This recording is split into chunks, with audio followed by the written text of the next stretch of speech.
what I thought I would do is do the talk in reverse order. I'm going to give you what's important now, rather than come to the end. We're in the process. The Millennium Project is a global think tank. It is not on behalf of an ideology or a single country or a single issue. It's taken a look at the whole game. It is not the best possible, but there's nothing like this on the planet.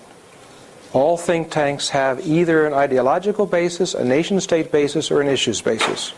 There isn't any think tank other than ours that cuts across institutional systems, whether they're UN systems, government systems, nation-state systems. We have a node in Tehran and Tel Aviv. We don't care what your ideology is. We're dealing with human beings. We've got serious stuff to do, and that we're wasting people's time on ideological and single issues, nation-state sovereignty, stupidity. I have at least no patience with that nonsense. So we're creating a different kind of a think tank. All right? I'll go into the other talk if I get around to it later. What I want to show you is something that's not available. Well, we haven't announced it yet. We're creating what we call a collective intelligence system. A collective intelligence system is different than knowledge management. Knowledge management system takes stuff, puts it together with people for what they need to know. That's a good thing, and you should have that.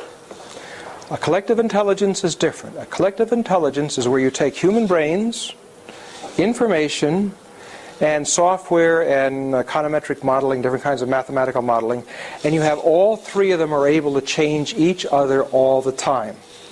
So nobody totally knows what's going on.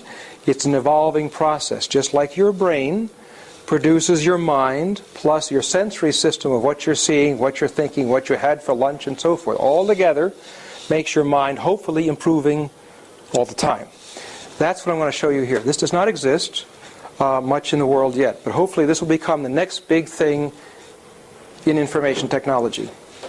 My evidence for my judgment is two. One, my first email was 1973. Let that sink in, 1973. I was hooked up 29 developing countries and dictatorships with what's called X.25, which is why Internet's inexpensive. Right? That's my credentials. I've done it before. Hopefully I'm guessing right again. I think collective intelligence will be the next big thing, just like we had spreadsheets, word processing, email, and I think that, and then websites, and Facebook, social media. I think the next will be collective intelligence, because what we need to know and what we need to do and the information behind it is way beyond what you're being given today in textbooks and websites. It's just not enough. Every month there are new inventions, new ideas, and new situations that are not being taken into account as we make decisions. You have city planners building buildings based upon good ideas 10 years ago, because they don't have an easy way to keep track of new ideas. Okay. Now this is one version of a collective intelligence system. Just like you can have one version of a spreadsheet. Okay? There's different ways of doing this. This is for my project, the Millennium Project. We have 15 global challenges that we track. I may or may not get into that. You can find out about that later on in that little piece of paper I gave you. So here the first challenge is, and not necessarily in order. The respiratory system is not more important than the skeletal system. But when you study biology, you study them in a linear way, right? Same thing with this. Each challenge is vitally important. They're not more or less important than the others. And this idea of arguing whether water is more important or energy is more important is stupid. Right? You know, your brain is more important than your heart. That's a stupid discussion. All right, so all 15 of these, in our judgment, is important. Here's one on sustainable development within the framework of climate change. We think it's important to take information and do several things with it. One, serious issues should have a situation chart. When you study something, whatever it is, imagine that you take what it is and you say, what's the current situation? Let's say you take unemployment in Spain. What's the current situation? Is it just a number? What else is important? What's the desired situation? What's the policies to address it? And then, if somebody disagrees, you got a discussion area and disagree. When a pattern emerges, you change the situation chart. Overview is all the text, all the data, all the 200. You have behind this is 200 or 300 pages of stuff. You keyword search. The updates are the edits, because new information comes in every day. Right? Your textbooks are out of date every day. So this, you click here, and you'll see what edits have been made. So what you're seeing right now is a situation chart. What's the current situation? What's the desired situation? What are the policies to address the gap? All right? So if I click on, say, atmospheric levels, it tells me what they are. If I say click on, let's say, carbon tax, what are the advantages? What are they? What are the disadvantages? All right? And everybody's reasonable opinion is in there, so you can see what is the state of knowledge and views of the world on what's important. Simply and precisely. Now, so that's a situation chart. If I come over here to, for example, overview, that would be hopefully coming up here, is your normal textbook. Eventually, all right? So this is your short overview of one page, then one page of regional considerations, and then a whole lot of pages of detail. That's your normal textbook. Now, because things change every day, we click the updates. And in the updates, it's supposed to tell me, if this works okay, what edits have been made. So you can watch in a very transparent way what edits have been made and where. All right? You don't get that in textbooks today. So you can actually click these on and find out the context. Up here is scanning. Scanning, on a sailing ship, Spain was pretty good for sailing ships. On the top of a sailing ship, you have some guy, whether he liked it or not, was on top of the mast, right? And he's looking out and saying to the captain in new territory where the rocks are and where is a safe channel. All right? That's the job of a scanner. So we do scanning in futures research too. Where are the new ideas that are good? Where are the bad ideas? What's going on around the world? And then reporting back what's important to know. That's the function of scanning. So if I click on scanning here, it gives me new ideas that I have to take into account for that particular issue. And I can rate those ideas in terms of how important they are, because some ideas are less important than others. So the system can educate itself about what's important, because you don't have time to read everything. Think of the information that comes into your presence every day. Newspapers, magazines, emails, friends' correspondence, meetings, all that stuff. There's no way you can read it all, right? So every day you're a little behind. So how do you address this? Well, one of the ideas of collective intelligence is it should be selecting intelligence all the time, what's precise for you.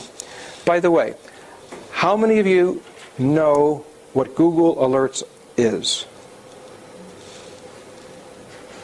Okay, how many of you use Google Alerts? All right, all of you, I want, next time I see you, I want you to do a Google on the word Google Alerts. And then I want you to ask yourself, what are the most important ideas for your life? As your judgment. You put those words in, enter, and you can do several Google Alerts. And then every day, Google searches the whole world and then gives you news on just what you want. You should use it. It's an intelligence service, free of charge, every day. And yes, I do own stock in Google, but it's still a good idea. And yes, I'm one of their lecturers. But it's a good idea. Google Alerts, you all should use it. It's a darn good service. Okay, so this is another version. This is like even a Google on top of Google, because we have a bunch of peer reviewers going through it, so it's even calling even more precise. Then we have them rated. These, the next one are news items.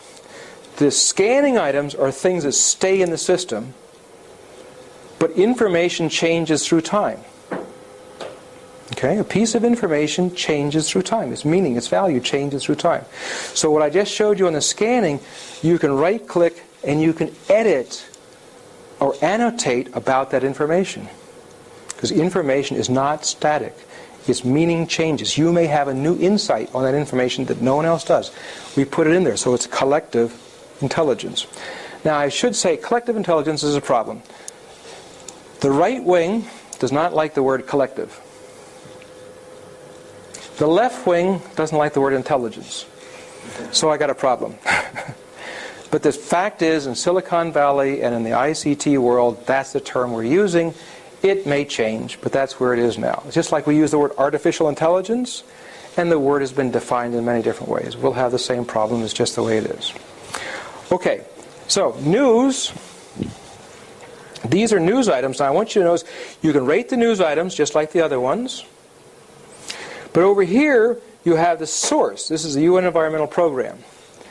It tells you how many items have come in from that source, so that you've got two ratings. One, how important it is. Two, how much it is worth in certain areas, so that we can start to delete items as well as add them. Deleting is as equally important in your life as adding.